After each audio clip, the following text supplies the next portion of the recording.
takes off, Apple-endorsed Nintendo Emulator is an incredible iOS choice. No more sideloading required for your iOS retro game fix. Apple's choice recently to open the iOS application store to conventional retro game emulators is now proving to be fruitful. Delta sent off Wednesday as one of the principal authoritatively supported iOS applications to copy Nintendo consoles from the NES through the N64 and the Game Kit through the Nintendo DS, however informal choices have slipped through before. Delta is an outgrowth of designer Riley Testud's prior side-loadable GBA for iOS project, which as of late had its own unapproved clone taken out from the application store. Before Wednesday, iOS clients could stack Delta onto their gadgets just through AltStore, an iOS commercial center that utilized a designer mode workaround to sideload applications from a self-facilitated server. European clients can now get that AltStore straightforwardly on their iOS gadgets, for a little €1.50 per year expense, while North American clients can basically download Delta free of charge from the iOS application store, without any promotions or client following for sure. All that set of experiences implies Delta is a long way from a slapdash application immediately put together to exploit Apple's new receptiveness to copying. The application is clearly worked in light of iOS and right now coordinates a few helpful highlights intended for the versatile biological system. While there are a few updates we might want to find from here on out, this addresses a decent beginning stage for where Apple-supported game copying can go on iOS.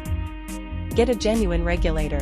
The greatest issue with Delta, as with essentially some other cell phone-based retro emulator, is attempting to control the copying with touchscreen controls. Tapping on a level, undifferentiated screen can give a tolerable encounter while playing turn-based RPGs or strategic sims, we assume. In any case, any game that requires even the slightest touch of reflexes endures extraordinarily without the prompt material criticism you get from actual buttons, decushions, and simple sticks. Amazingly, Delta gives improving this inborn issue all. The utilization of haptic touch, on upheld iOS gadgets, gives an unobtrusive vibration each time your thumb views as a new virtual button on the touch screen, which helps a smidgen while indiscriminately hunting during activity groupings. Delta's menus additionally incorporate the, to some degree covered, capacity to naturally hold down particulars buttons without actual info, which can be particularly helpful for dashing game gas pedals or run buttons in staged games. We'd very much want to see this element extended considerably further to help an auto-fire choice for shoot 'em UPS and different games that require a ton of redundant button presses. What's more, when it comes to feel, Delta allows clients to download various local area-made regulator skins to energize the default look of the on-screen regulators, which even work in scene mode. It's a charming component, yet we'd have a lot of favored a choice to genuinely move the on-screen buttons to various regions of the screen, which could help a great deal for a few explicit games. In spite of these sorts of touch control highlights, by a long shot, the best experience you can have with Delta is with an outside, actual regulator of some kind. Fortunately, iOS currently upholds an extensive variety of custom MFI regulators or non-exclusive Bluetooth console regulators with at least issue. At the point when I connected a PS5 DualSense regulator to my iPad with a USB link, Delta recognized it consequently and eliminated the on-screen control overlay in a split second. Strangely, however, the default button planning settings were not set to accurately match the fitting SNES face buttons to the relating PS5 buttons.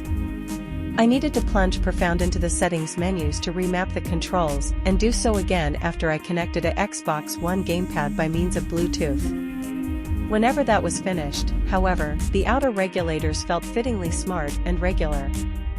With a modest telephone mount snapped to the regulator, Delta can transform your iPhone into a really helpful and skilled retro machine. A solid beginning. Like most emulator applications, Delta isn't appropriated with any games. You really want to stack your own, legitimately procured, ROMs through either iTunes record synchronizing or in association with Google Drive or Dropbox. You likewise need to give your own profiles documents to the Nintendo DS. ROM records for business games consequently have a thumbnail of their container craftsmanship applied in the Delta interface, which helps tidy up what could somehow be an eye-liquefying rundown of game/document names. When the ROMs are stacked, Delta likewise offers a programmed adjusting choice through those cloud suppliers. At the point when we tried it with Dropbox, the Delta sync naturally ensured our game library, save records, and regulator designs stayed reliable across numerous iOS gadgets. With regards to similarity, we were astonished to find the NES copying on Delta simply doesn't appear to work in the application's ongoing structure. Each and every NES ROM we tried either introduced a dark screen or a frozen picture of vivid static. That significant issue to the side, Delta did a very great job of dependably copying the games we tried with no observable illustrations, sound, or idleness issues. The main exemptions were an amazing absence of turf lines in NFL Barrage 2000 on the N64 and a touch of perceptible lull while running Yoshi's Island on a 5th-era iPad Air. The game ran completely well on an iPhone 12. To the extent that additional capacities, Delta gives essential capabilities like save states, which can be planned to save/load with a solitary regulator button push for straightforwardness, a solitary speed quick forward choice, and the capacity to include codes through copying of Game Genie, Game Shark, and such. In any case, Delta is feeling the loss of a few different highlights you could appreciate on different emulators, for example, framework level stopping and edge advance, rewinding, programmable button macros, and direct memory watching/control. A portion of those master level highlights may be a great deal to request the principal rendition of a totally free emulator that is likewise one of the first to raise a ruckus around town application store. Yet, we trust Delta keeps on being refreshed with new elements and imitating Center's proceeding, since what's here is an extraordinary exhibit of the potential inborn in true Apple-endorsed emulators on iOS.